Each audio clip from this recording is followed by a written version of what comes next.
It's the scariest night of the year, but I thought I'd give you a treat and not have my face on the screen, at least for a few seconds. But never fear, because here I am, and I've brought Scooby-Doo along with me for tonight's Fools Rush In. Good evening, everybody. Happy Halloween, and welcome to what I'm sure will be a very entertaining night, especially after the weekend. We've got a panel of interesting characters and one Scrooge that came a season too early. But we will get to that shortly. Before we do, I think it's time to run the titles. Or is it? I told you, we're going to watch Fools Rush In, and then you can leave. Take my hand, take my whole life too,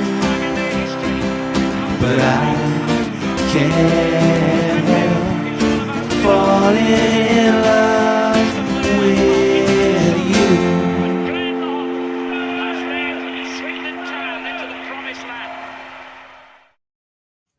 And before we say hello to the panel, I would like to point out I haven't just nicked my son's teddy and adopted a really shit wig. I have gone to a little bit of effort. Look, green. I've got like the brown trousers and actually got like a proper Shaggy-esque outfit. A bit of effort made for Halloween. Right, let's say hello to tonight's panel. And the first guest I'm going to bring on needs no introduction, but I'm not sure, judging by the carnage going on in his house, how long he's going to be on the stream for. So let's start by saying hello and good evening to BTB himself. Hello, Ben. Let's go. How are you, sir? I'm good, mate. I'm good. It's carnage here. Absolute carnage. You have no idea what's been going on the last 10 minutes. But I have some we're idea. live. Oh, you have an idea? The people, the viewers, the friends and fools, they have no idea. The people, they just don't know. Hi, Jack. Let's get another fool in Mario Grand Prix. And I think the one thing Fools Rush In doesn't do enough is go extreme. So there's only one man we can call to go extreme. Evening, Rich. Evening. How are we doing, boys? Very well, young man. Yourself? Yeah, it's very good. Thank you. Very good. I was commenting before we went live. I am loving the work you've done on your face. Cheers, mate. It does look like I've been in a mass brawl or something like that, but no, did it myself, so I have to be pleased with it somehow or another. And we've spoken before. Jeff Hardy, one of my all-time favourites. Yeah, it was a special treat for you there, FRI-ght. Thank you very much indeed. Where should we go next? I know. Let's let Nick speak, shall we? Let's bring the man in himself. He's telling us off camera about a number of his choice outfits in the past. Let's see what he's gone for this year. Good evening, Nick. Yeah, hi, FRI-ght. I actually forgot we were doing Fools tonight. I just got ready to go out, but I thought, oh shit, I better come on the Fools instead. So then I didn't have time to get changed back. So here I am, all ready to go. And don't you look beautiful? I can only apologise to whoever you were going out with that you don't get to grace them with your presence. I know, they'll be so sad. Next, a man who's been very excited to show off his outfit. If he didn't make you smile and just love life enough already, you wait till you see this. Good evening, young Ned. All right, calm down. You are very, very hot in that outfit, aren't you, sir? Oh, you have no idea. Hottest person in the world. Very hot. All right, The thing is, I know you really want to take the outfit off now, but I want you to keep it on and see how long you can maintain the accent for. All right. We do have one more fool who has come as the Grinch that stole Halloween. Good evening, Woody. Good evening. Nothing says fools more than my screen right now. Well, not my screen right now, but my screen a minute ago. Well done, lads. Very good effort. Yeah. Unfortunately, I wasn't going to be on tonight, and I decided I was going to be on because I thought not everybody would be dressed. so it won't be so bad. and then I realised that you five have got a lot of time on your hands. So- To be fair, Woody, you didn't need to dress up. You're dressed as a clown anyway half the time. Hey! Get in there, Rick. I'm only dressed as one, but you literally are one. Guys, you'll be delighted to know that it's got exactly the reaction we were after. So there's Danny saying she loves it. Hair suits you. Good combination, indeed. As well, enjoying it. There's Phil. Another one for Danny. Looking great, guys. Nick, you're hilarious. Got I wasn't the look. I think that one's directed strictly at you, Woody. And Ned, I can handle it because whilst you're not being laughed at unusually for your footballer opinions, they can laugh at your outfits now instead. And I can just do the normal one. All right, mate. Calm down. Let's appreciating. Ned, you've got to keep that up all night. If you don't keep that up all night, Ned, you might as well not bother. You've got to, Ned. I'm thinking the Christmas do, mate. You need to keep that up. No, honestly, I'm taking this off. I'm going to become Freddie Mercury in a second. If the very kind comments on the YouTube and Facebook live streams weren't enough, then good friend of the show, Paddy, has also tweeted in. I thought I was going mad then when I clicked on. Ben has appeared as Super Mario. You're all looking good, comrades. Thank you very much, sir. But fun and games over. Should we get into the proper treats for tonight? And let's start with Saturday's game. Obviously, Rich was there eventually. He had a bit of a torrid time getting there. They got there eventually. Nick was there. I was there. Rich, let's start with you. What did you make of what you were able to see?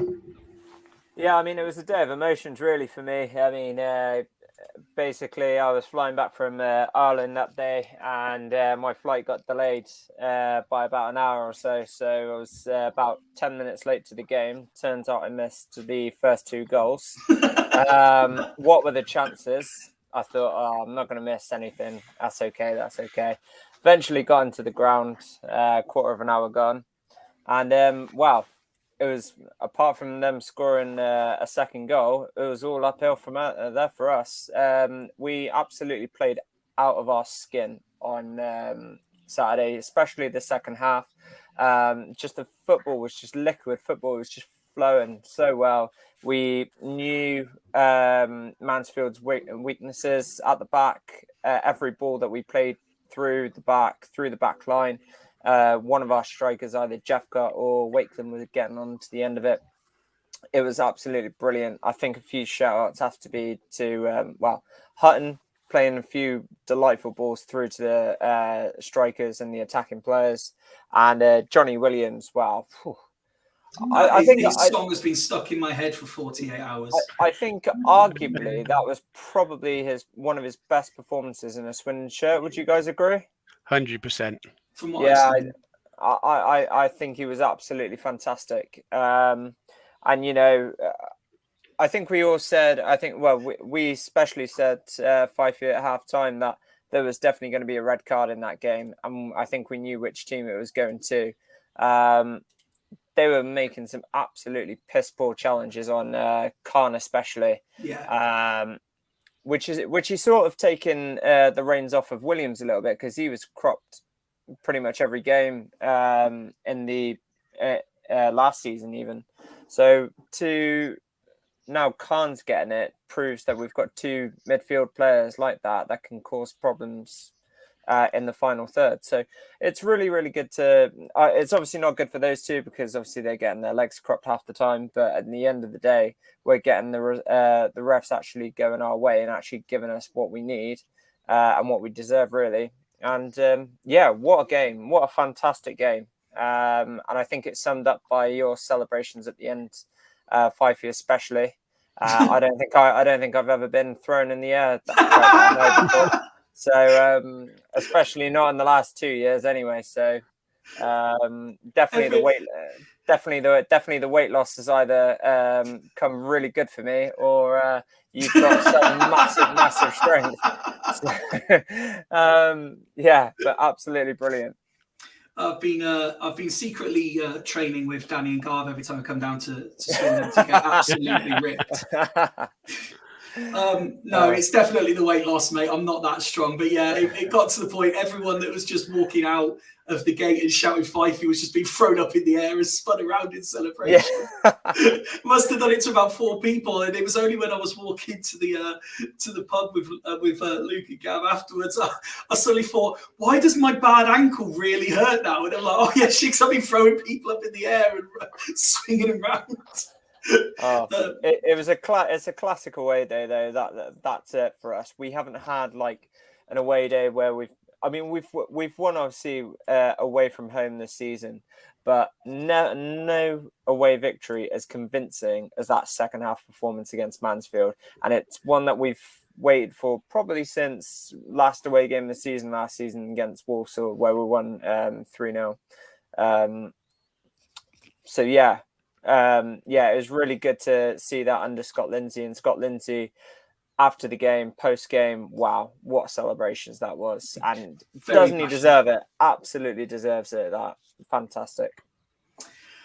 Nick, I'll come to you for your thoughts next, but Paddy's tweeted in asking, who is the bit of Totty standing in for Nick tonight? Tell her Pad says hi.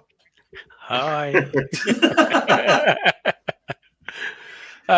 Actually, you probably won't be able to see them tonight, but last week someone commented on my new Cami headphones, and Rich, what did you say?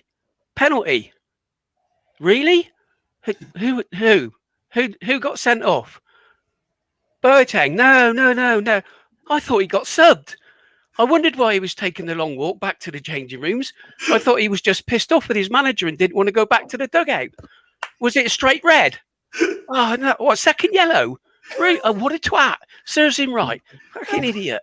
Absolutely classic. Sorry, but I had to do that for Cammy. All the best, Cammy. Hope you're watching. Doubt it, but you never know. Love it. Classic impression there. Love that. On the game, I mean, Rich has summed it up absolutely brilliant. The 2 things from it, really. One, obviously, we went a goal behind within 30 seconds, also went 2-1 down. Players were never bothered. Half-time, we said plenty more goals in this, and I think we were all confident of a victory. And the other thing... I said 5 which at half-time. You did say 5. Yeah, okay, all right, 5. Calm down. Tell him to calm down, Ned. We had to calm him down at some point after the game. My ribs. Bringing people... My ribs are still aching from the bear hug that he gave me. Oh, jeez. Yeah, he has been on the Garv. And the other thing was the away fans. At no time did they get on the players' backs, even twice when we were behind. And what we need is that atmosphere at home. If you could replicate that at home, it was absolutely brilliant. And I was buzzing before, during, and after the game. It was phenomenal. Just absolutely loved it. So maybe we'll have it again next week away, and let's hope we get something near when we play Tranmere. So the boys certainly deserve it the way they played, because it was absolutely fantastic. So yeah, loved the game, loved it.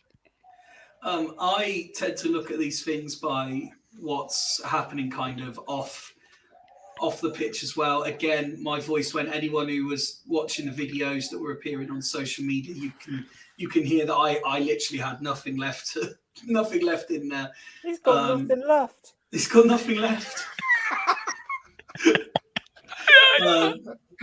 It was but no, you're right. It was a really enjoyable day. It was great seeing yourselves, Rich, Nick, and Joe was there as well. Obviously, we got to see the likes of Gav and John and Luke as well, which was always great, and a real surreal experience having people walking up to us and talking to us about the podcast. I know you guys are used to it now with your miniature fame in Swindon, but it's still very surreal for me that and it was great to meet the likes of Chris and Paul, who were very, very complimentary. We can't thank people. And Sue, don't forget Sue. Yeah, well, I was going to come on to Sue. Poor Sue wouldn't know what hit her. Her husband's disappeared for 2 minutes, come and said hello to a group of random guys on a podcast. Next thing she knows, you've rocked up, introduced yourself and taken selfies. He's flirting again. He's flirting again. Hocus Road. He's flirting again. Well, why is Hagrid sat with Scooby-Doo? Yeah, I've noticed the hair has started to fall again now. It was all up here.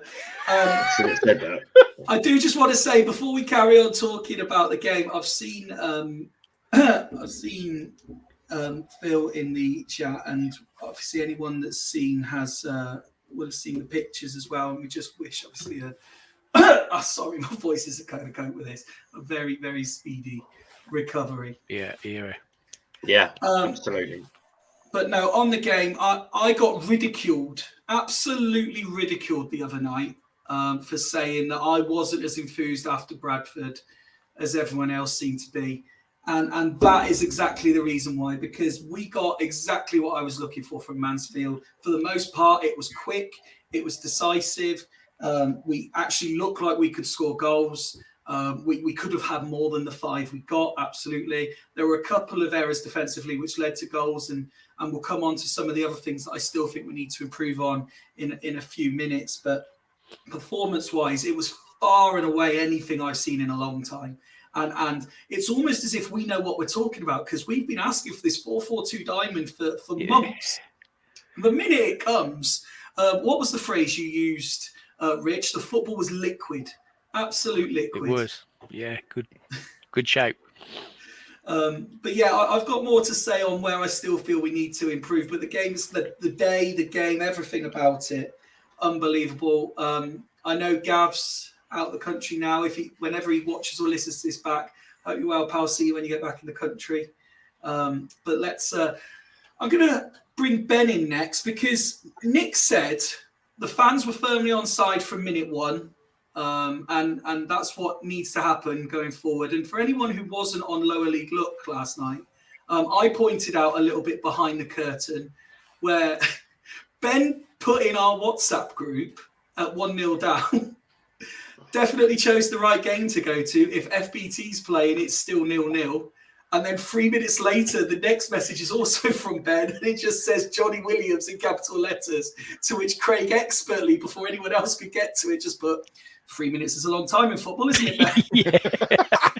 It is, indeed. I was gutted we went 1 down. It's just, you can see the goal in the first 20 seconds, and you always think, oh, here we go.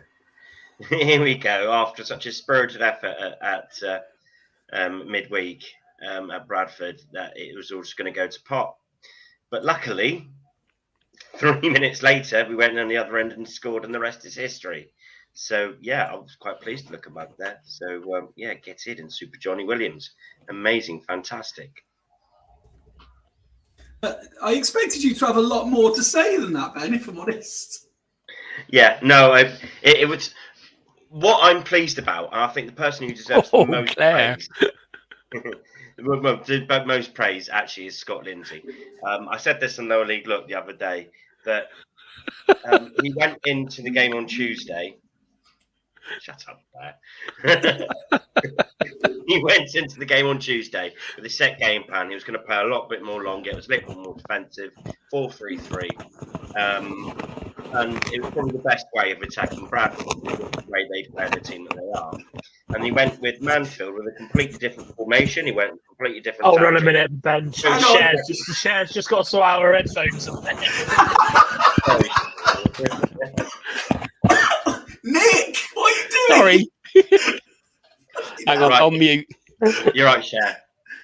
Mate, honestly, if I could turn back time. God.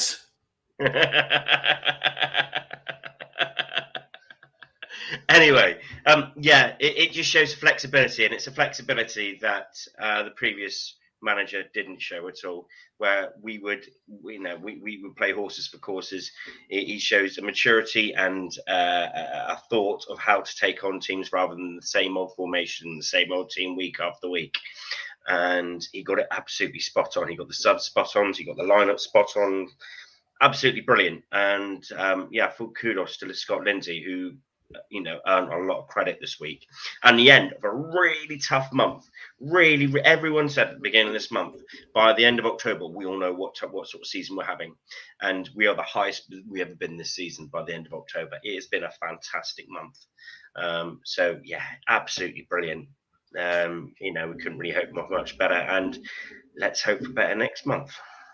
I did get a message. You might remember for a few episodes running, my brother was in the comments and he put, "We'll be top by November 1st, top by November 1st." After the Mansfield game, he did text me. So great performance, but I feel a bit stupid now for saying we'd be top by November 1st, Lindsay out. Woody, what did you make of the game? Yeah, I mean, I listened to the majority of it. Obviously, couldn't watch it because I was out at a club. But it was, to come from 1-0 down after so early on. If you take back to when, who was it we were playing when Wakeland scored that goal? Really, Rochdale, wasn't it? Scored that goal really on. You put yourself in kind of, Rochdale's shoes, which we were in, and then we've managed to come back from it. A bit disappointing we conceded too, but it's, at the end of the day, if we're away and we've managed to score 5, that's, away to a team that haven't lost at home for, over 12 months. So came Swindon Town. And I think as well, it's, I've lost my trail of thought now. Thanks, FRI-ght. And I'm more annoyed at the fact that on Friday on our prediction thing, I went against the grain when I was about to say we were going to win 5-0, and then everybody was like, "Oh, here we go, Woody's going to go 4 or 5-0." So I went for the boring 1-0. So I'm really annoyed at myself now because I should have gone with my original 4, but then it probably wouldn't have happened. But yeah, I mean, just looking at the majority of the highlights and stuff like that, what a team performance that was. Interestingly, we had the same amount of shots as what we had at Bradford. Not that you would know, FRI-ght. We had a lot of shots on Saturday. Yes, we did. Exactly the same amount as we had on Tuesday. There's absolutely no way we had that amount of shots. Literally the same amount of shots. I must have had 3 or 4 people ask me if I was counting the shots on Saturday. And I've got to take my hat off at the moment because of like how dodgy a start it was for him. But Romeo Hutton, what a player he's turning out to be. He's we've sung plaudits, and rightly so, of Johnny Williams as I fully believe it was probably one of his best games, because it seems at the moment with Johnny Williams, every game that he's playing seems to be one of his best games in the Swindon shirt. And so it's almost as if he's got a World Cup he's trying to get ready for. Yeah, exactly. I don't know why it should be a starter now. But it's just fantastic. And when I was listening on the radio, you could hear the fans. I think you just popped up Claire's comment. You could hear the fans on the radio of how loud we were. I don't know what the actual attendance was. I'm guessing it was probably 7, maybe. Well, that's how many we sold before. Sorry, I mean in total for Mansfield. Yeah, I know. Well, that was what was pre-sold 700. So I don't know what the actual attendance, because there was some sold on the day. It was about 750. I'll roughly try and around 750. Which, by the way, I am disputing the shit out of that, because we sold 700 before we went there. There was a damn sight more than 50 people in that queue for tickets. But what about the actual attendance for the whole stadium? I'll find out. I'll try and find out now. I'm just going on the. Because I know. It's Well, hard do you to know say, we're not prepped for stats questions? Yeah, I know. Yeah, it's rubbish. Ned. Too busy sorting your fucking outfits out. But yeah, it's I was just really chuffed. I left. We all said, and I think that Ben's already alluded to it once already, that it's that we wanted a good October, and we've had a very good October. I don't think we can really look back and say it's been not a very good October. I'm now finally on Ben's side when we look at how many games we've won, because he's now starting to quote in the last 10 rather than in the last 6 or 5 or 8. In the last 10 we're now on 7 wins, which is fantastic. And as Rich said, Scott Lindsay just showing the flexibility we actually have in this squad is unbelievable. The flexibility we have. I'm still not saying that we're I'm not going to say we're going to walk into the top 3 because it's still got quite a while to go yet. But just the sheer fact that we can just change things around, we can, change our personnel, and it seemed like the more we change, the better we play. Do you know what I mean? Like, we changed a little bit of Bradford, we changed a lot really in terms of our formation on Saturday. What a goal that was! But it's. Yeah, it's just fantastic to see, and I'm really chuffed for Scott Lindsay more than anything, because we all say, it's like he listens to us sometimes, because that's not the first time a tactical change has been made after we've suggested it. But it's just good to see we've got those options. Wakeling, Jeffcott up front. Oh, it's beautiful. Fools Rush In, the only authentic Swindon Town fans podcast that gives tactical advice direct to the manager.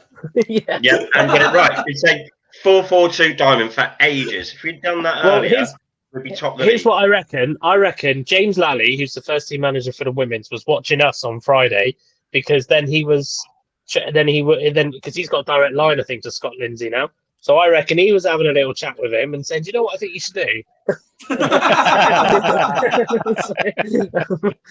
But yeah, no, I'm really chuffed. Actually, I'm chuffed for you guys as well, because you managed to get up there eventually in Rich's case, and and watch it. I love it when when we have a loyal following like we did. I generally think we probably would have taken more. I think if more had been made about it, I think it would have been. It's fantastic. Just while Sean's comment there is on the screen, Michelle's tweeted in, I think there was about 6k Mansfield fans. They made more noise than we do at home with 8k. We need to create some noise. Away fans was immense. Could hear you throughout the game, even when we were losing. Yeah, and that's something we've spoken about loads of times before, isn't it? About how we always seem to hear how great the Swindon Town away following is and how noisy it is. And obviously away fans generally are noisier. But we've spoken many times about how we get that to reflect at the county ground and different ways of doing it. And I'm sure it'll be a discussion that keeps going on and on and on. To be fair, Did you flag up? They had a drum. They had a drum. Instead of Bradford. Yeah, exactly.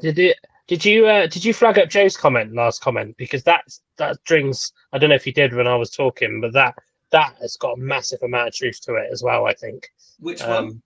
Joe's? Latest Willow. one. Yeah. That I generally think I don't. I think that is a big thing. Williams is now kind of the big man that because he's played at those high levels, he can take the pressure. He can take the pressure of being the best player. And I think we're going to miss him when he goes to the World Cup. And I probably wouldn't have said that last season. Reed. But yeah, it's interesting, and it's good to hear. I heard Reed had a decent game when he came on as well. Yeah. So good to hear.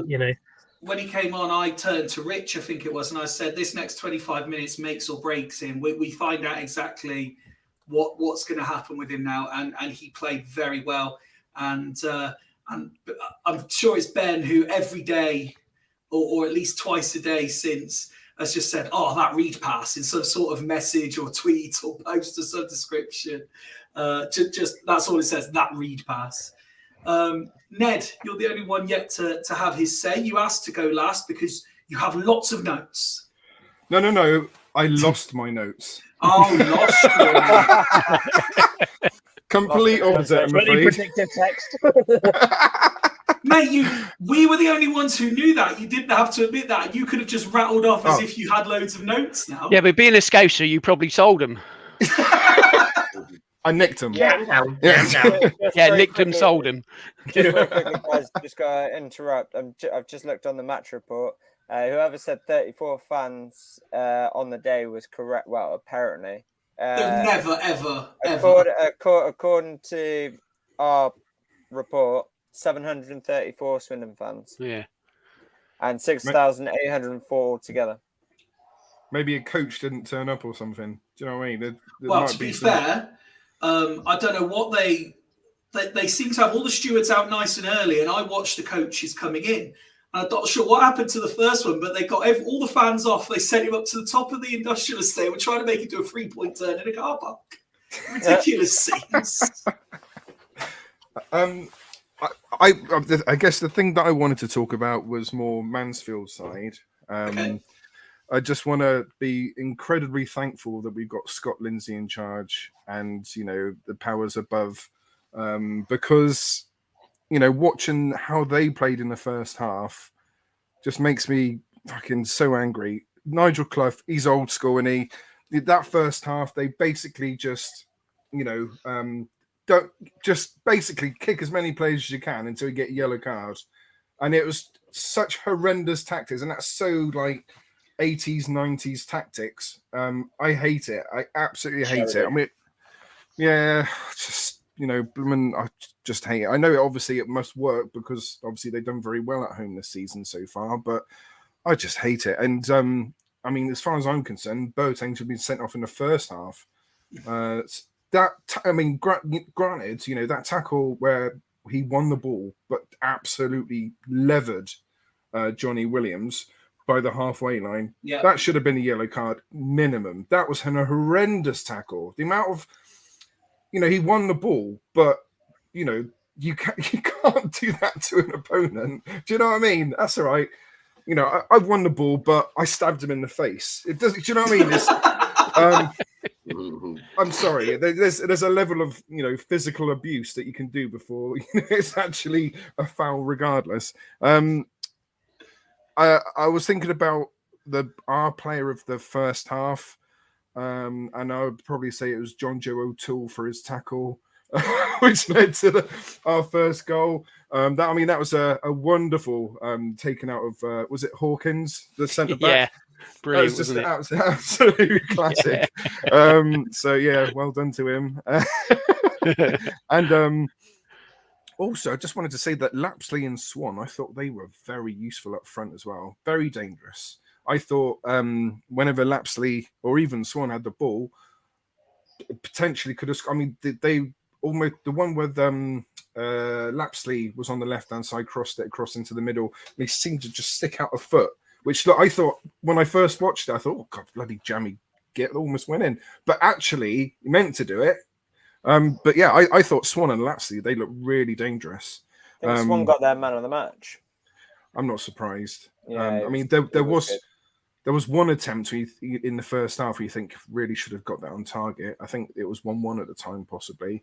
Yeah, I mean, I must admit, I was quite impressed with Mansfield's forward play. I wouldn't say their defence was great.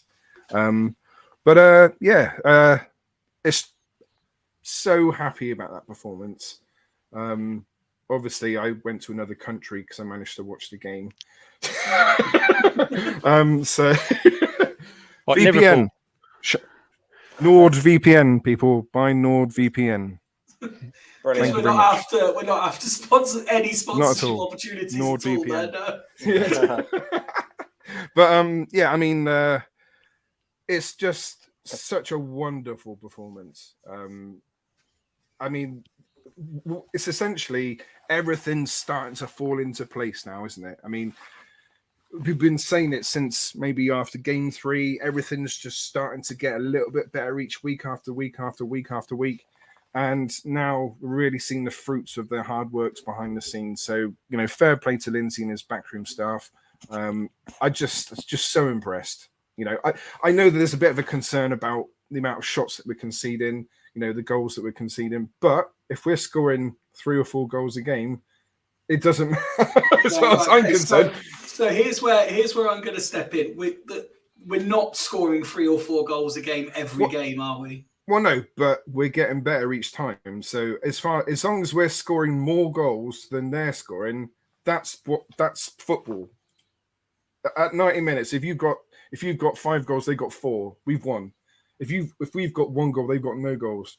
We've won. It really doesn't matter whether it's 10-9.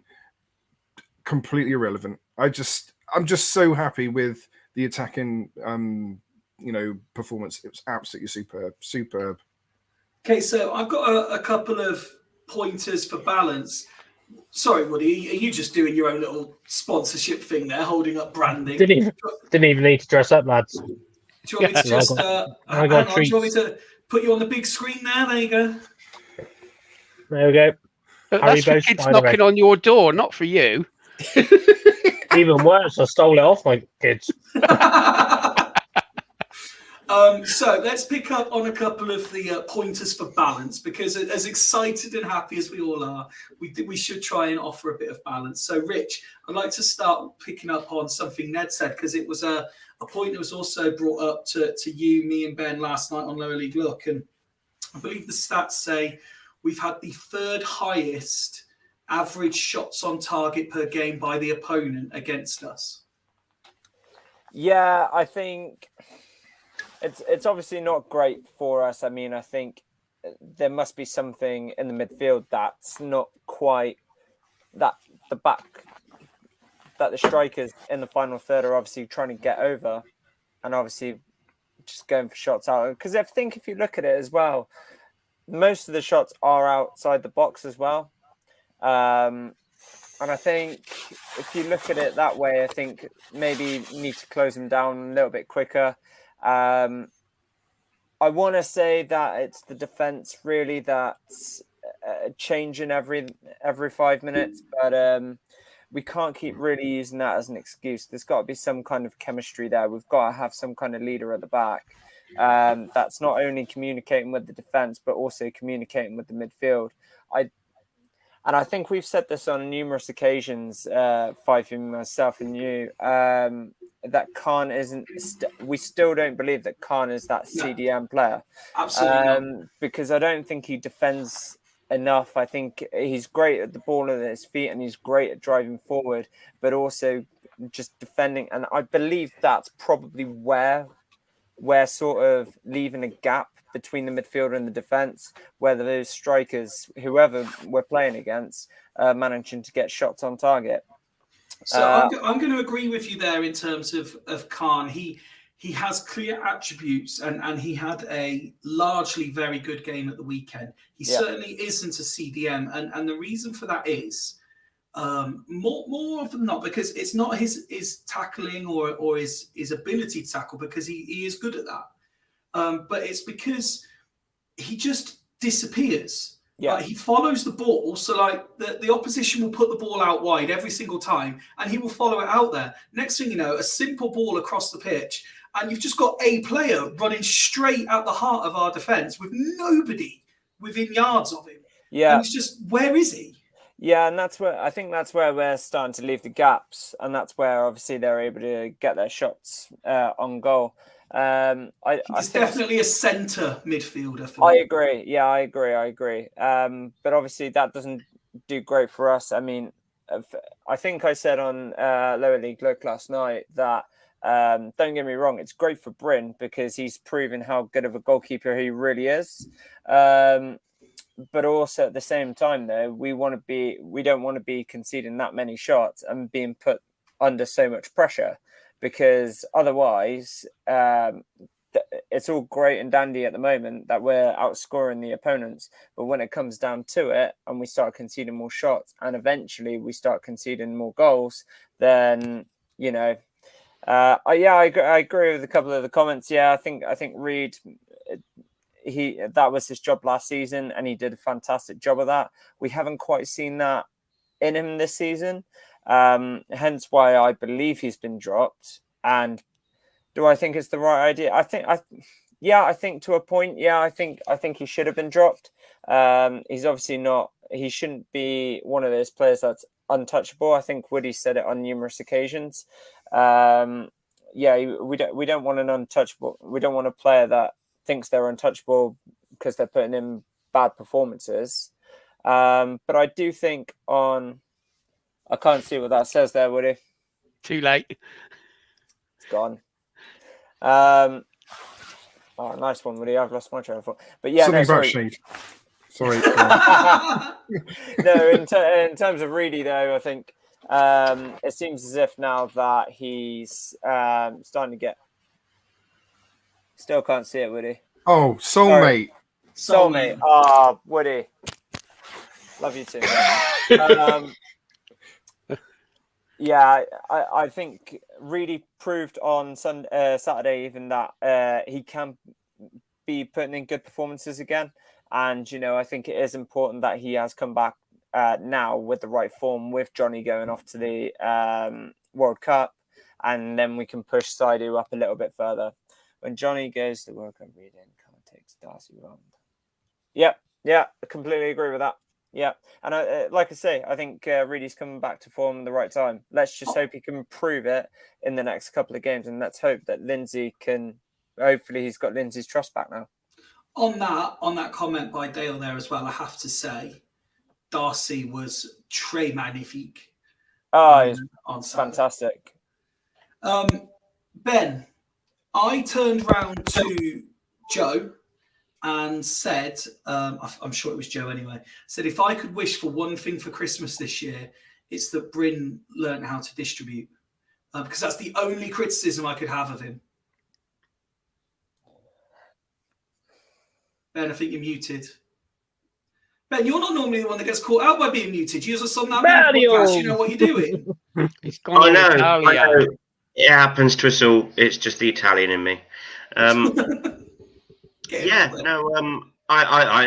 kind of agree. Really, I think I don't actually think he's too bad with the ball at his feet. It's actually out of his hands. It's a bit more of an issue, or taking long goal kicks. If it's just picking a pass to player, basically any kicking of a ball. But if he's kicking out of his hands and he's in a tight spot, he'll just look to boot it out around the halfway line. To be fair, it's a small gripe at the best goalkeeper in the league, and he's turning out to be the best goalkeeper in the league. So I think that his kicking will get better in time. But yeah, I think he's fine as he is. I love him. He's brilliant. I hope he stays this season.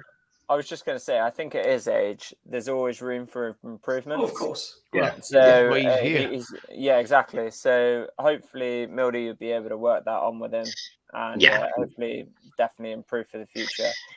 It would have been noticed and recognised, and they'll be practicing it all the time in training. I guarantee that he'll be practicing his long balls, all that sort of thing in training as we speak. It's something that will get better, but he's a brilliant shot stopper, and the facts say that. And the facts say he's one of the best in the Football League. So good on him. Stay at Swindon. Nick, something we have definitely got better at is we've mentioned multiple times in the past that Swindon struggle against teams who use the dark arts, shall we say. But we certainly saw at times on Saturday that we're not adverse to doing the odd bit ourselves. I guess that's young players now getting the experience of playing League Two football, and yes, we're growing each game. So that's really good to see. But just picking up on some of the things you talked about earlier about the number of shots we concede, and we talked about it at Bradford, and to a degree, it did happen Saturday. I think the problem is that we cannot tackle in midfield. We haven't got decent ball winners all across the midfield. For the size of Gladwin, he can't tackle to save his life. And their first goal come from Gladwin on a missed tackle. Sorry, I missed that. What was? No, you carry on. And again, the midfield is quite lightweight. Darcy, fantastic footballer.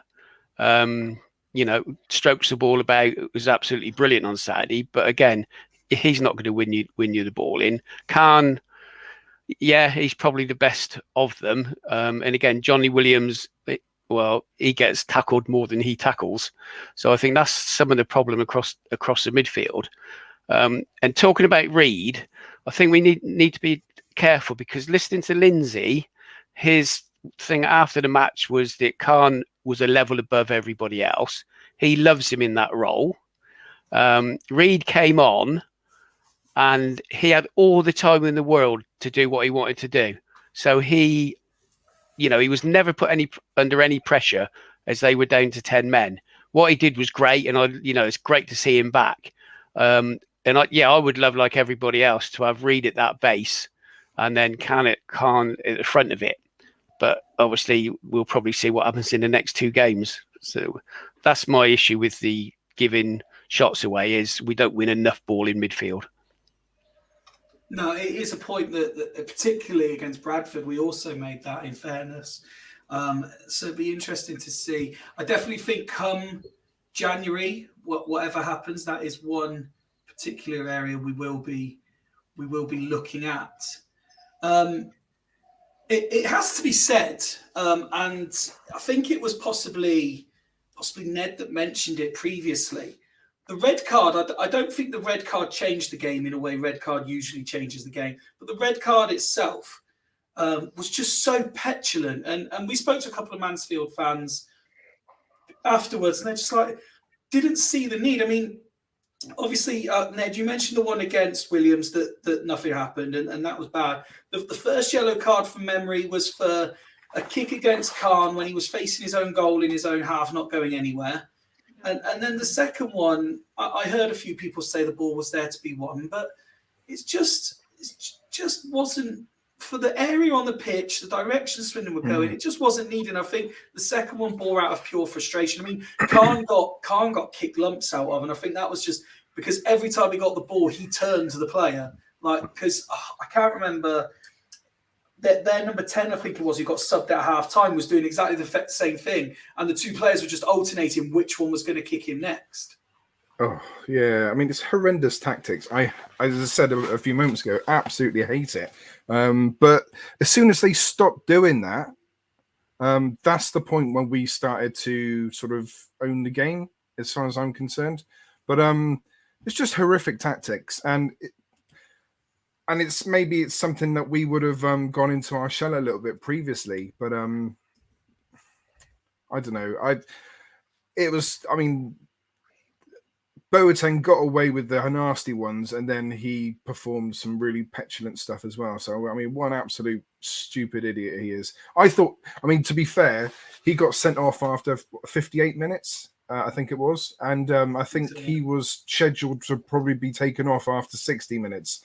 So I bet Nigel Clough's is regretting that decision. He should have made it 55. Yeah, oh, dear me. But yeah, what an absolute tool.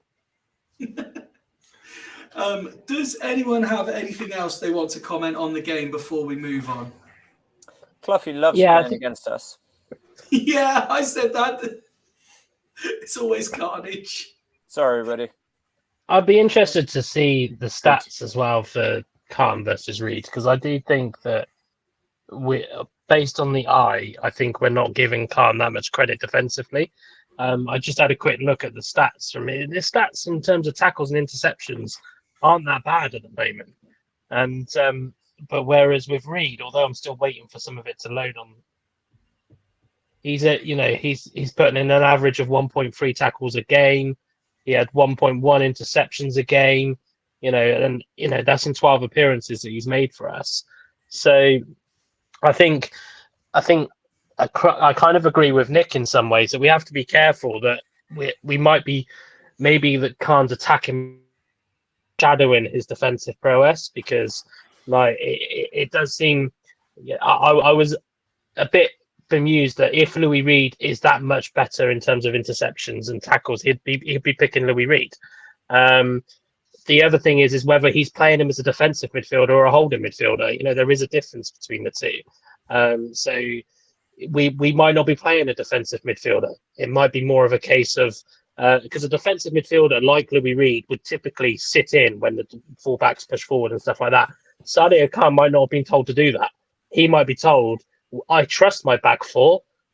So you are part of the midfield four. You are just moving forward with the midfield four. And they might be operating in a traditional manner of 4-4-2 in terms of the midfielders are pushing on. And Khan is one of those midfielders. He's not there to protect the defence. I reckon we played the diamond not because of the holding role. I reckon we played the diamond to get that 10 in there, to get Johnny Williams in there. So I think. I think the problem is, though, Woody, we are. I think, as Fifey said at the start, is that we are still conceding a lot of shots. So, I mean, from your perspective, how do you think we would? Well, that? if we're conceding a lot of shots, as Nick said, that's not the holding midfielder's responsibility to stop all of the shots, And I think the other thing is as well is if you're playing a good defensive line and you're forcing long shots to happen, that's a good thing. In this league, you want teams to be taking long shots because nobody's got it in their locker to be able to score from that. Long shots, are they? Well, where are they then? because like, Well, their I- first goal was if you scored from think- about if 3 you- yards out. well, Good yeah, to see but the breakdown. yeah, exactly. Yeah, it'd be good to see the breakdown. But I think like you look at your assessment on Friday on Tuesday, 5 feet. We had 17 shots on goal. You said you don't remember 17. We didn't. We did. Every single stat said we had 17 shots on goal.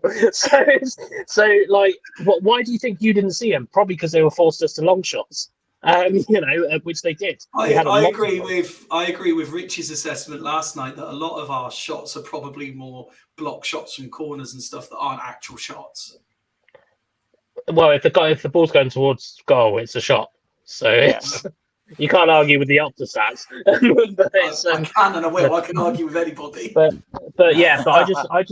I think, like, as Lindsay has said, but it sounds like twice now. I didn't listen to his post match on Saturday.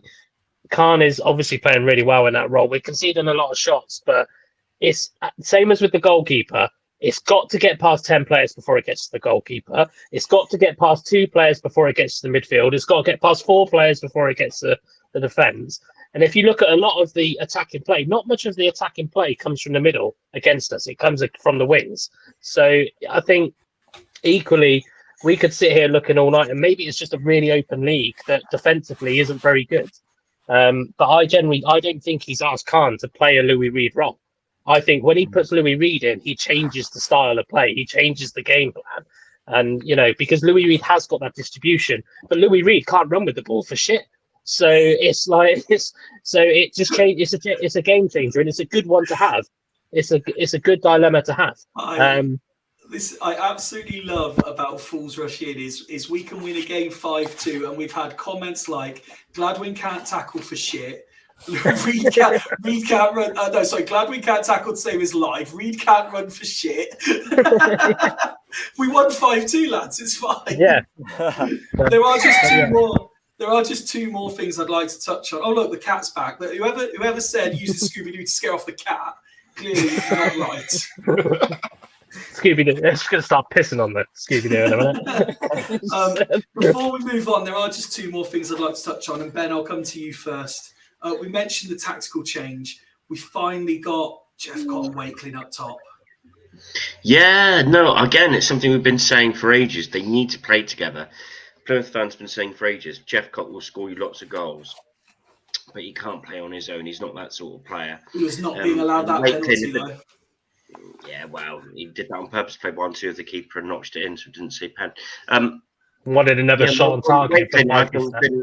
Wakeling's been wasted, I think, out on the right. He's much better centrally. He's much better in the middle of the field, driving at the opposition. Both were fantastic again on the weekend.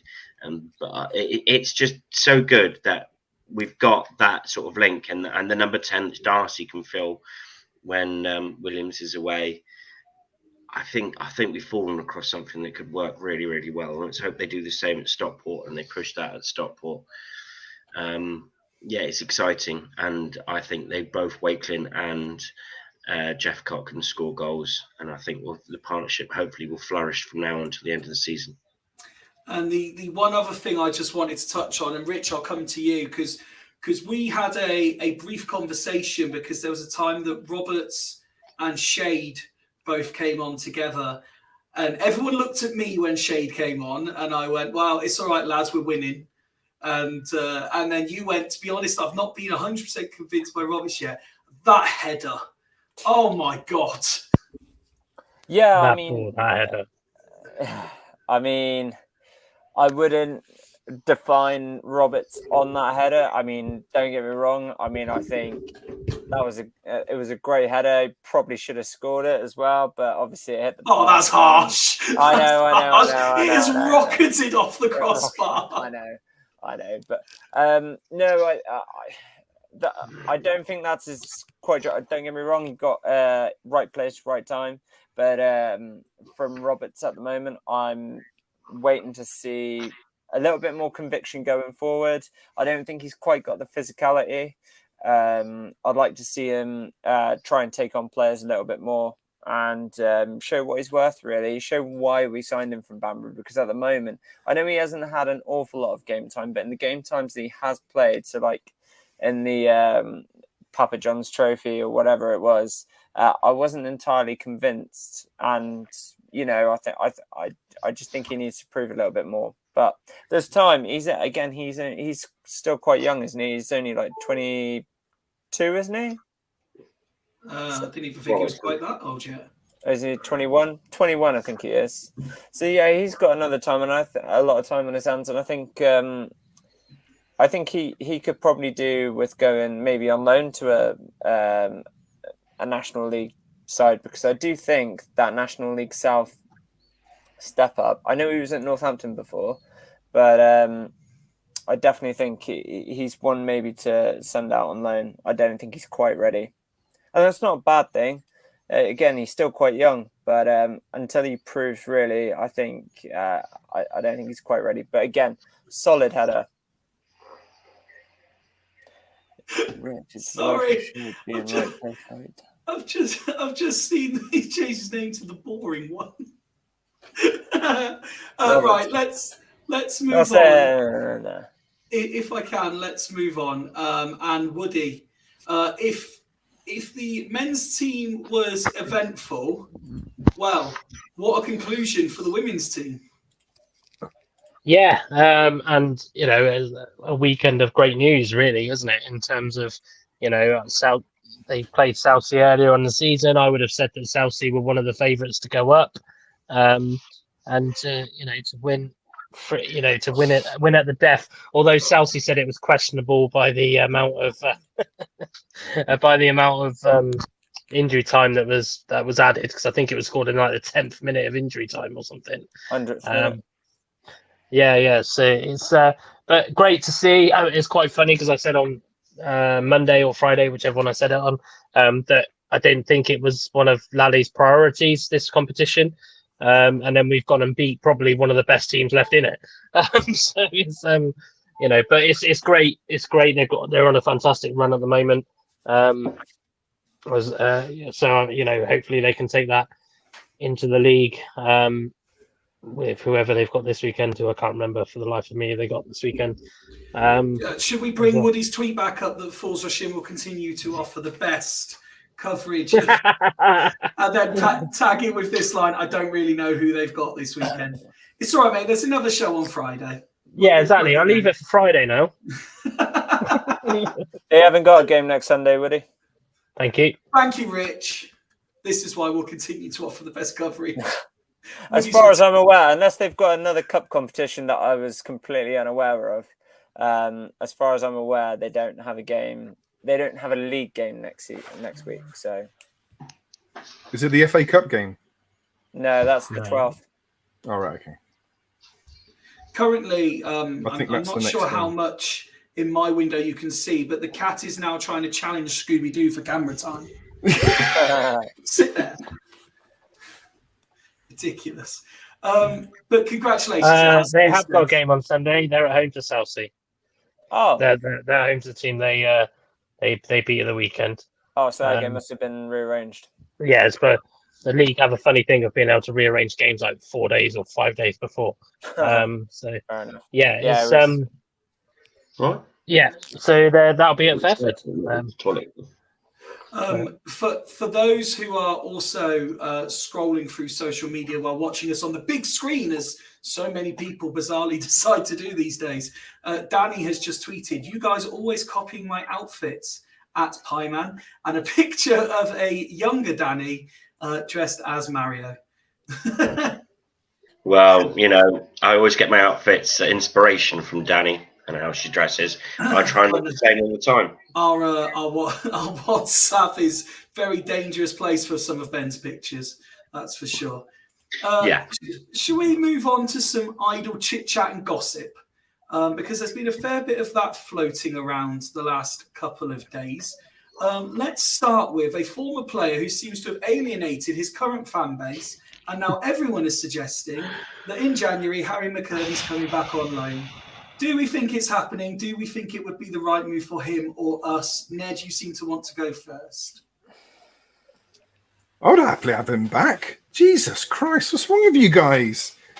I mean, the thing that we probably lacked up until probably this weekend is that player running through, and that's what McCurdy provides, and that's what you missed for the first half of the season. Someone said about, oh, you don't go back. No, no one should go back. That was in our WhatsApp group, I think. Was that you, Nick? You said that.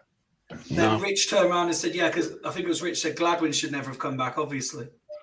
All right, okay. Whoever it was. By the way, that's taken out of context. I was saying that as a response to somebody whoever said McCurdy shouldn't come back. But that was just it. Yeah, I never said that in spite. I'm glad he came back. No, I don't think anyone thought you said it in a negative way about It was the Gladwin. way you said. It was the way you said it, though. Mate, I've got no voice. I can't. I know. I was just covering my back there. I'm really trying to put different emotions into it, but I'm struggling. I mean, as far as I'm concerned, with Harry McCurdy, I know that he's brings a lot of baggage with him, but we know how to manage him. He's happy when he's playing for us. On his day, he's one of the best players in League Two.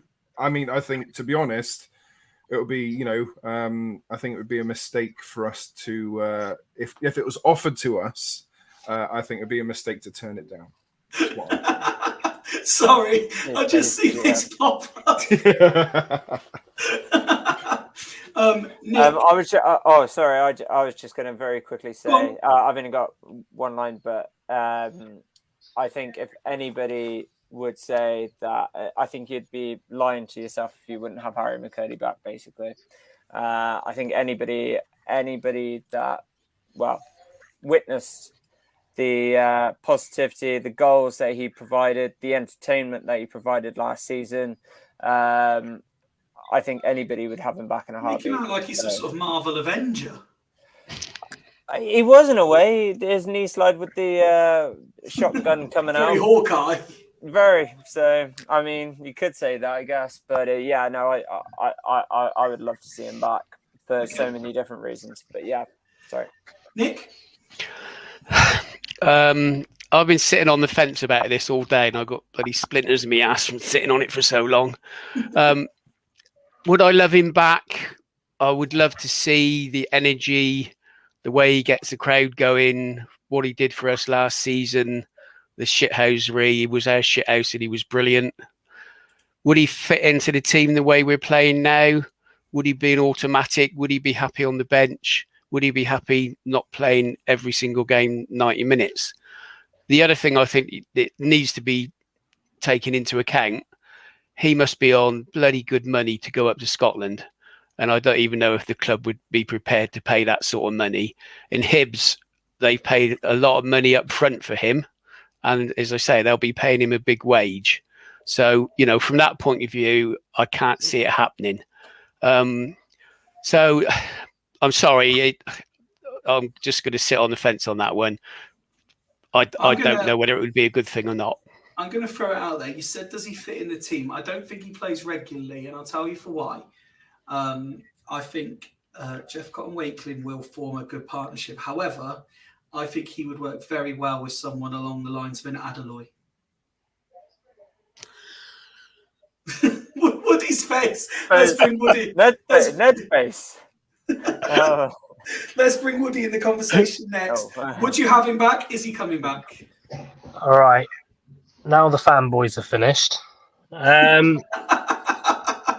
Would I have him back? Last season's Harry McCurdy, 100%. I would have him back. The Harry McCurdy that left us, I wouldn't have back. Harry McCurdy that's currently at Hibs. The Harry McCurdy that's currently at Hibs. Now, let's be realistic about this. Obviously, Nick's already stole my thunder with the wages thing. 100% agree. We're not going to pay wages that they will pay. Also, can I just say, if Hibs are planning to send him out on loan in January, they ain't playing him between now and January. So we're not only going to get a Harry McCurdy that is not wanted by the club, that's costing us a lot of wages, we're going to get an unmatched fit Harry McCurdy come to us as well. He's going to take a month to get match fit. Then everybody will get on his back because he's not playing very well, because he's not match fit. So, yes, the quality that he can bring and the entertainment he can bring, I would love to have back. But do I think it's going to happen? no, my realism is saying I don't think it's going to happen, and I don't genuinely think it would be the best thing for this club. I'd love to see him back in, in the form that we had at the end of last season. If he could come in and slot in and do exactly what he was doing, but we won't get that. And I think we need to come to a realistic term that we're not going to get the same Harry McCurdy, because there'll be a heavy pressure on him because we will be paying high wages for him. He'll be potentially unfit if Hibs are planning to send him out on loan. And like we said, who do we drop to put in at the moment? Who realistically, but Shea's not playing. Well, So, he was up until last week. Yeah, but he's still coming off the bench, so he's not playing, is he? Yeah, so well, you're dropping. You either change the system. If he's not match fit, is that not the best place for him, coming on for these 25, 30 minutes until he is? And to be honest with you, he was out for a month towards the back end of last season as well, and he just came in, scored straight when he came on for against Hartlepool. I don't think that would happen again. To be totally honest, I just think I think we need to focus our attention on other areas of the field rather than spending the bank on Harry McCurdy. I don't get me wrong. Obviously, apart from the fact he's a bit of a cock, as Nick said, he was our cock. But at the same time, he is a very talented footballer. Although he's only talented for Swindon, he's obviously not talented for anybody else. But I just think that we need to be realistic. We need to look at areas. We've seen how many injuries we're getting in defence. We've already spoken tonight about CDM. Wakelin seems to be fit as anything. Jeffcott and Wakelin are performing a partnership. We're not losing Williams at the right time to bring McCurdy in. Yeah. But if Williams goes off to the World Cup and he doesn't play, and he's gone off for a month, then what's the difference, really? But Williams would have been training week in, week out with an international squad. But McCurdy's probably still going to be training with Hibs. Right. Put yourself in a player's shoes. Put yourself in a player's shoes. If you know that you're going to be loaned out, you ain't putting in maximum effort at training. No, you're probably not. But as long as you're staying fit. It's not the same. It's not the same. I know it's not the same, but I mean, and we've got Hepburn as I think that Dale's just popped out there. We've got Hepburn Murphy. We've got Morgan Roberts. We can't sacrifice the future. We can't sacrifice players that we've actually got in our squad that we want to have a future for a player that's probably going to come to us for 6 months, and like you say, could be getting his fitness back. I'm not disagreeing that he would. The old Harry McCurdy that we had. I know what you're saying. But I think we need to kind of wind in a little bit and be realistic about this. Is it the right thing for the club right now? Now, if you two could just calm it down a little bit, because apparently we're all supposed to have the same view and we don't argue at all on this show. So if you two could just agree, I agree with Woody, so there you are. Ben, you've waited very, very patiently. What's your take on it? I don't think he's coming back, and I don't think there's any place for him at this moment in time here. I think we have to sell players for him to come back. We had committed with Shade. He signed a 2-year deal. He's a squad player. We're not just going to sack him off. He needs to be the main man. He's not going to be that if he comes back at Swindon. If he goes out on loan, let's be honest, he goes to Charlton. If he goes on loan, the only reason he's not a Charlton player now is because he costs money. He's not going to cost money in that, and we're not going to buy him outright. Another club will come up and probably pay for him if they really want to pay for him. But we're not going to buy him. He won't come back here on loan. I think he's using Swindon as a vehicle to get out, and he's liking our posts and his posts because he wants out. And I don't think he has any intention of coming back here. I think he's probably ringing up his mate Jack Payne, just getting, I'll get Garner to give him a blow, get him back here. Did you just say getting Garner to give him a blow? Give him a blow, cool. And a blow. But no, I don't see. We're top heavy with attacking players. Does he fit in a 2? Not really. He doesn't. Can he play 10? Possibly. He plays best in the front 3. And we've got loads of attacking wide players and contracted to long-term contracts. And he's only going to be there for 6 months. I don't see I don't see fits the model of what we're trying to do. I think the money's much better spent on securing Blake Tracy and Jeff Cott as full-time players and picking up another guy deals. I don't think that we need him. And I was the biggest McCurdy fanboy. I was the biggest McCurdy fanboy. So that leads us on nicely because I flashed up a few questions there. So we had the one about Jeff Cott, should we buy him? Evidently, I think everyone here would say yes. Yeah, absolutely, 100%. Trigger that January the 1st. Get him in. If he's in form still, Yeah, I'm still on the fence. Claire, where do you think needs strength? And I think me and Rich have definitely said CDM. I don't know if the rest of you guys agree that's the main area. Well, we both think Reedy's going to be off in January anyway. Well, that's if he doesn't come back into the team on Saturday. Woody, main area that needs improving? I think a defensive cover in the midfield. Really, I'm still a bit nervous about our centre backs, but because I have to say Brennan the last couple of games though. 100%. But I think it's my heart telling me that I just don't want Baldry to finish on a low. So I don't think he's been bad though. To be fair, Baldry. No, I don't. No. I'm not saying he has been bad, but it feels like he's just going that way slightly. That it's he's not performing at the high levels he was last season. But remember, he wasn't performing the high levels until he thought he was going to have his last 6 games. Yeah, and I think it really depends on how often we're going to switch things around. Because if we do switch things around, we are going to have to look in the wide positions as well. I think possibly, but I don't think we'll lose Bryn, so I'm not worried about goalkeeper backup. Would have been the only thing I would have said. I think we're lucky with Bryn. I think because Middlesbrough number 1 at the moment is doing all right, isn't he? So yeah, and I think they've got a second goalkeeper on loan at Reading. I think. Yeah. Oh, have they? I didn't know that. Yeah, so I think we're lucky there. But I would say if Jeff Cott's in form, that should be our main target to try and get him on a permanent. As long as he's in form, but he's in form at the moment. So let's talk like he is in form. I've already had to pull you up once. I've already had to pull you up. Oh yeah, once Blake Tracy. Yeah, I'd love. Oh, Blake Tracy, I'd love to sign him. Sorry, yeah. If we can sign Blake, if we don't sign Blake Tracy, we need to permanently sign another left back. If we don't sign Blake Tracy, Tomlinson. If we don't sign Blake Tracy, we sign Tomlinson at Peterborough. That's my opinion. Not only are you gentlemen arguing, which apparently we're not supposed to, but now we're even offering thought-provoking comments. So if we could just tone it down a bit, please. That's not what people come here for. They come here for the shit that we chat, not thought-provoking comments. There was another one, but before I flash that one up, Ned, most area needed improving in Jan currently? Well, in order to fit my formation, we'd have to strengthen up front because I want a 4-1-1-4.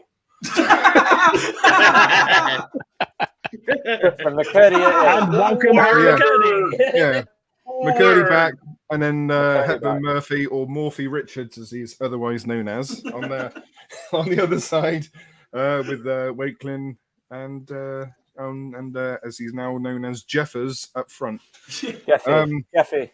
Yeah, so in order for me to fill that formation week after week, we need another striker and we need another wide forward as well, please. Area that most needs improving in Jan currently? Sorry, was that for me? Yeah, you are, Nick. I didn't hear that. It must be my cami headphones. I think basically what everyone else has said. Tonight. It's defensive midfielder. We need that bit of extra steel in the middle. And as you've already said, Blake Tracy, if we don't get him signed permanently, which, they've got to be working overtime to make that happen. We definitely need another left back.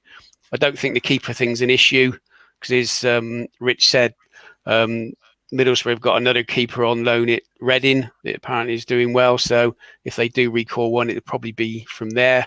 So I think we're okay keeper-wise.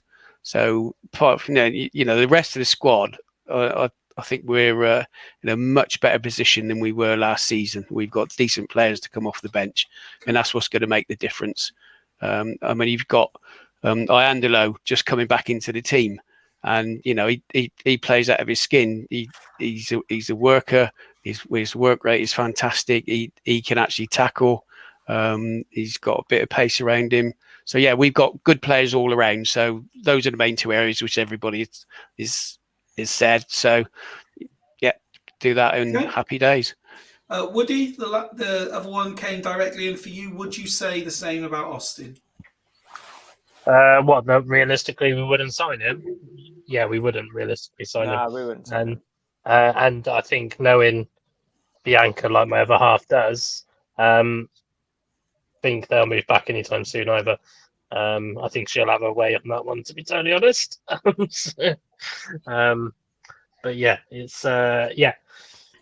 Can anyone answer Claire's follow-up question? If the most of us are saying CDM, who would we want to come in that position? Patrick Vieira would be good, I suppose. Oh, that's a good question. I reckon I could give a go at CDM nowadays. Don't waste too much time in laughing, will you, Rich? I don't know. It's a tough one. I mean, what CDMs are? What CDMs? Grant. Yeah, just add in Grant. just a default. He's a free agent. Matt Hewlett. Darren Bullock, get him back. He's a bit of midfield. Let's bring back Christopher Missalou. God. Chris Missalou. Oh wow. We don't need another Diagora. Diagora, or whatever his name was. Tamani Diagora. Diagora. No. Definitely don't need another centre back. I'm sure the club have got a list of players, so I wouldn't worry about it too much. It depends as well. If we end up getting a good centre back in, if we end up getting a good centre back in as a backup, they might push Clayton. So you never know. Well, they might push Clayton. He can play that role, can't he? Well, so they say he can. Tyrese Simpson would love Tyrese back. Beth Callaway. Wait, hang on, we've just said that we don't want McKirdy or Austin, but you want Simpson back. Where's he fitting in the team? Striker. In place of? Anybody. Wow. Unbelievable. No, I'm joking. Paul Waitman and Jeff. Just hashtag give Adeloy a chance. Davison. Josh Davison. Just play it. Oh fucking hell! We'll get Simpson, Davison, McKirdy as a free from January. Just bomb the others off. Don't do that because we'll end up with Ben Garner as well. He'll get sent off. Declan Rice in. Declan Rice, good shout, John. You know what? I'm putting out on all of our socials now. Hashtag give Adeloy a chance. The bloke deserves a chance. You watch it. Jeff Gott's going to go back in January. Adeloy's going to get a call up, and he's just going to bang goals in galore. For the opposition. Ned is just like not impressed. Oh dear me! Right. Oh, is that who made in the God? Joe Lumley. Yes. Didn't realise. Oh, yeah, he's shit. Okay, let's move on to something else doing the rounds on social media at the minute. And fans are suddenly expecting anywhere up to £1 million worth of cash from the World Cup. I don't think it's going to be quite that good, but a few of you have started to have a look into this. What do we think? I won't specify people who wants to come in. Are we going to be seeing? Yeah, I had a look at this the other day. We get any player that's at the World Cup. It shows it in US dollars. £8,530 per day, starting 10 days before the competition starts. But it says for sorry, Nick, what did you say, club. I said bloody Liz Truss. That would have got us loads of more money. Carry on, Nick. But it says for each club they've played for the last 2 years. So I don't quite know how that works out. Does that split? Does both clubs get 8,500 odd quid per day for that player? So I don't know how that works because obviously Williams hasn't been with us for that long. So, but that's the figure. It's say 8,530. Williams has been with US us dollars per day. He's been with us since last August. Yeah, 18 months. So whoever he was at before that. Well, he was out of contract, wasn't he, as well, before he signed for us. So Yeah, he not left quite. Cardiff. So does And that apparently mean we'll, Johnson- we'll get money for Willicott being there. So quite how much we get for that, whether that's the, you But know, wasn't Monaco a free agent towards the end of last season?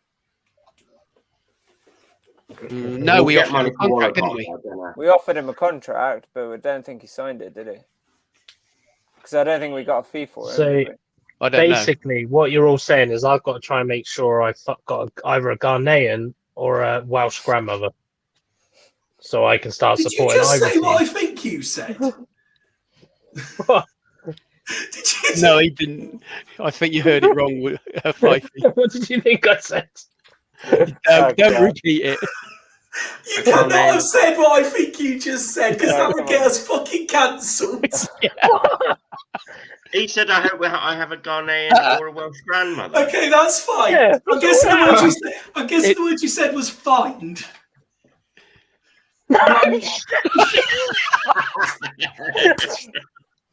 I've got to find out. I think it's. Okay, that's what I was hoping for.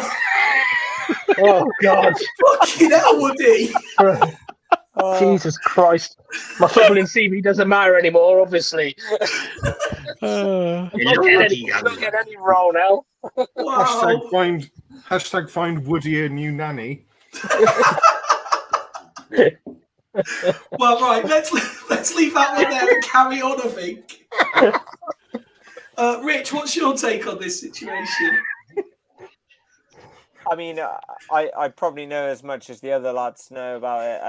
Like I say, I don't really know where to really go with it. But I think Fifey's complete. I'm taking over, by the way, guys. I think Fifey's just lost his absolute. He's lost his shit now. That's why he's asked me to speak. Let Fifey speak. We'll be right back after this short break. Fifey's just going to calm down. It's the hair that's doing it. It is. I'm getting very. I don't know how Ned's doing it because I'm getting very hot under here. Yeah, very Bee Gees of you. Fifey, calm down now. Yes. You've turned into Luka Modric now, Fifey. Luka Modric was just Darcy before Darcy existed. Yeah, like I said, just going on top of what Nick and Woody have both said, you know, well, maybe not about the whole Ghanaian grandmother or Stop grandmother, it! but yeah, no, I'm not entirely sure how it's going to play out or how it's going to work out. Whether or not them being a free agent within the last 2 years has anything really to do with it. Whether or not that money just goes straight to the club that they're currently at, I guess we'll find out and see. But I'd like us to sort of like get a little bit of clarity about it. I mean, if the club know anything about it, I highly doubt they're going to share it. It's probably nothing really. I know they said they're all about being transparent, but I don't know how much really they'll give on that. But it'd be good. Whatever is a bonus for us. Yeah. Because I think any kind of money, so if they're away for what, just say 15, 20 days or something like that, that's $8,000 a day. What's 15 times 8? Somebody go, quick maths. 12 grand. 120. Hold on, Nick. Sorry, 12 grand. 120 grand. I was Sorry. going to say 120 grand. That's a day and a half, Nick. Well, Wales That's probably- won't that's probably last how long that long, Wales will is. they? That's how much we get for Johnny Williams. They'll land and think, oh, fuck it, we don't like it here. Let's go home. They'll play the first game and then they'll boycott it. Yeah. They'll lose and boycott it. No, 120 grand. Can't really. And that's go wrong one with player. But that's And it how includes I- the qualification periods as well, I think, as well. Oh, So yeah. we'll already be due some money from them as well. So Okay, pay up, FIFA. Stop paying Patini. So say they go away for 6 days, for example, in a qualifying. I assume that goes for the same as what it would be in the World Cup. That's $8,000 a day. I mean, that's how much that would be enough for probably a player in another player in League Two. Oh, for fuck's sake.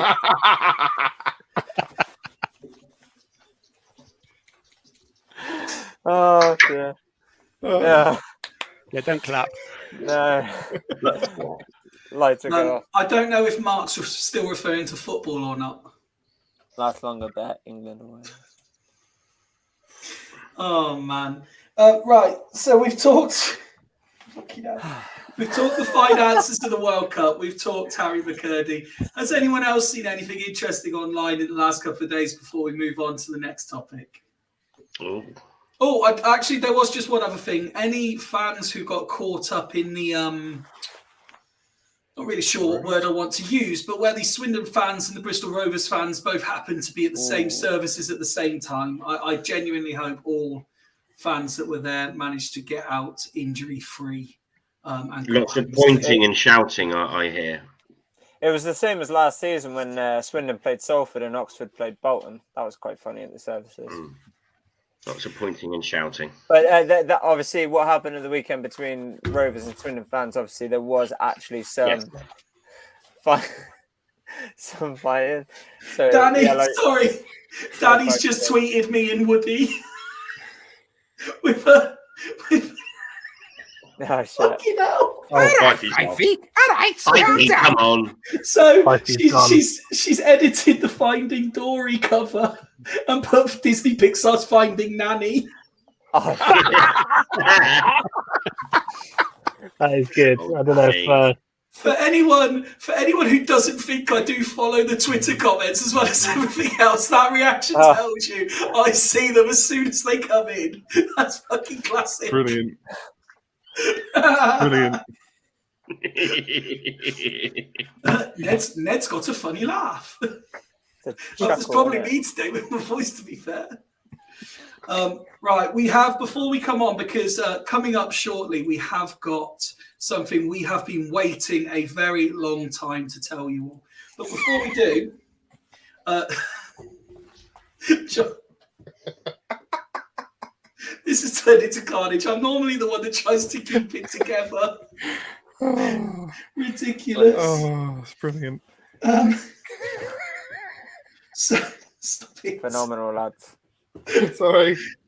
So John has sent us just one quiz question today, and I'm going to read it out. So take note of what I say, and you all get one guess. We'll go around everybody before I give the answer because there's only one answer. Okay. Which of these 8 ex-Swindon players of recent times never scored a goal for the club? Ooh. Okay. Now, only one of them is the correct answer. So your options are who never scored a goal. Did not score a goal. There's only one who didn't score. Correct. Dion Right. Conroy. if you're unsure, Hunt. there's only one that didn't score. Dion Conroy, Rob Hunt, Zeki Friars, Anthony Grant, Raphael Rossi Branco, Anton Rogers, Lloyd Isgrove, Kane Kessler, Hayden. Ben, who are you going for? I know who. I know. One didn't score. Mm-hmm. I thought they all did. Can you just go for the last 4 again? Rafa No, Rossi you Branco, lose. Anton Next. Rogers, Lloyd Isgrove, Kane Kessler, Hayden. I don't think Rossi. No, he did. Rossi Branco Yes, he score. did. I mean, no, he didn't. He was better in the opposition box than our own box. Lloyd Isgrove didn't score. No. It was. Yeah, Lloyd Isgrove. Rich is going Lloyd Isgrove as well. Woody? It is definitely Lloyd Isgrove. Yeah, I think it's Lloyd Isgrove. I didn't hear Did the you first two. Dion Conroy and Rob Hunt. I did think Rob Hunter first, but then No, he's. But then Rich changed your mind. yeah. Ned? Unfortunately, I'm going to jump on the old bandwagon. I think it is probably Lloyd Isgrove. Nick, you off that fence yet? Yeah, I'll just get it wrong. Straight away I thought Rob Hunt, so I'll stick with that. Okay. So I always get the quiz questions wrong anyway, so it don't fucking matter. But you appreciate John's effort in sending the link. Of course I do. Thank you, John. The correct answer. The correct answer was in fact Lloyd Isgrove. Well done. Lloyd Isgrove. He did score in pre-season. That's probably why people were a bit oohing and ahhing about it because he did score that absolute cracker. I think it was against Manchester United under 23s or something like that. But yeah, he didn't score a league goal. So we come to our final section of the night, and it's an announcement that we told you about probably 4, 5, if not 6 weeks ago now.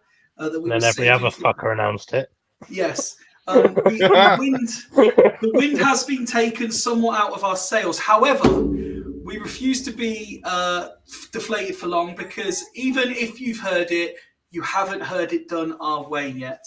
And we are pleased to announce that in a couple of weeks, we have an exclusive interview with former Swindon Town manager Danny Wilson with his new book out. He will be spending an hour or so with the Fools panel.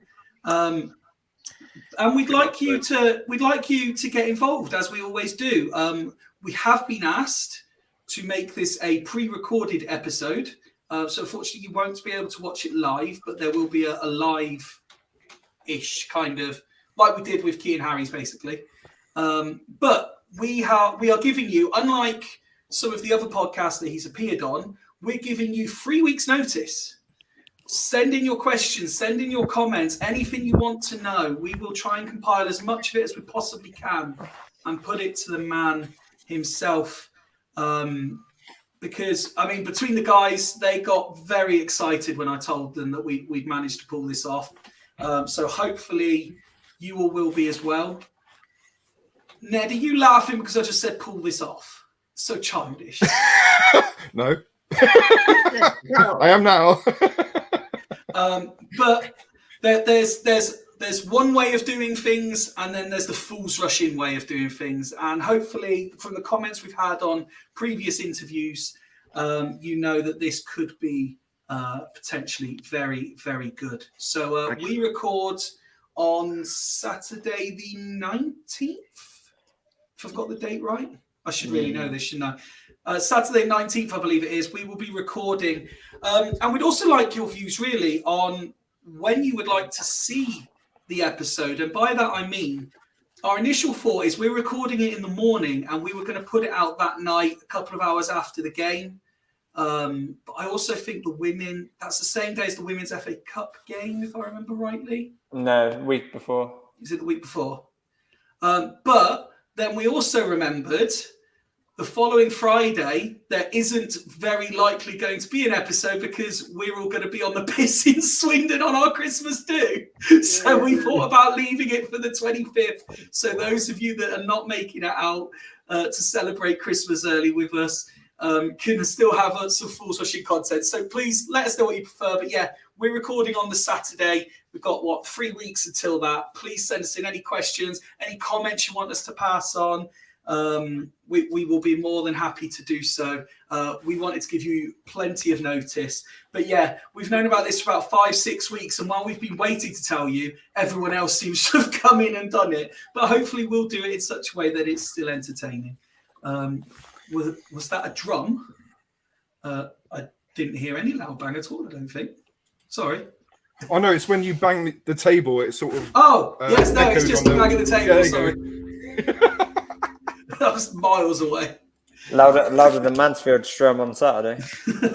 And the chance of where's your drummer gone. Oh, yeah.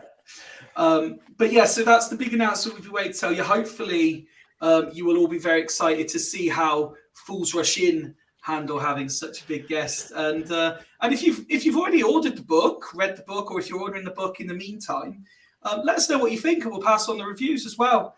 But yeah, it's about 3 weeks away till we do the interview.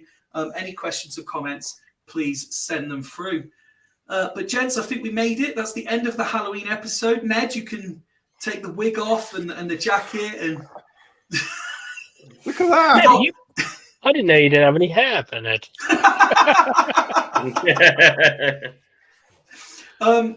For any final bits of accent from Ben or from Ned to entertain people as we say goodnight?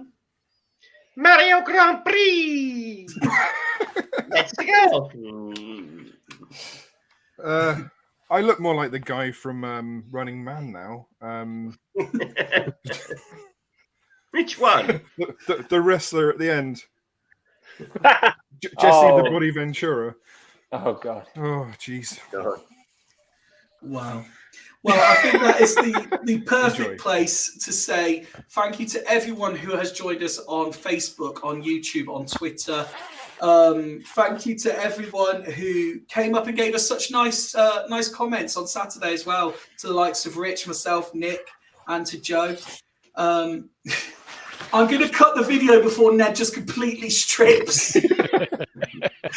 Because Sharpie comes off well, doesn't it? By the way, Sharpie does go off well. but thank you to everyone. Just some hot oil, mate. Hot oil. No playgrounds for the next few days. Thank you to everybody for tuning in on Halloween. I hope we have been a treat and not a trick. Until Friday, which will be our second. Are we calling it second anniversary or second birthday episode? Cheers, guys. Second birthday, thank you. Our second birthday episode on Friday, where Friday Night Joe is preparing one hell of a quiz for you boys. He's not given me any answers, but he has told me some of the topics. And wow. Scotland and clubs inside Scotland. We hope Scotland. We hope to see a lot of you back on Friday for the birthday episode. But from myself, Ben, Rich, Nick, Ned, and Woody, have a great week. We will see you then. Goodbye. Come on, Reds. Take my hand, take my whole life too, but I can't help falling in love.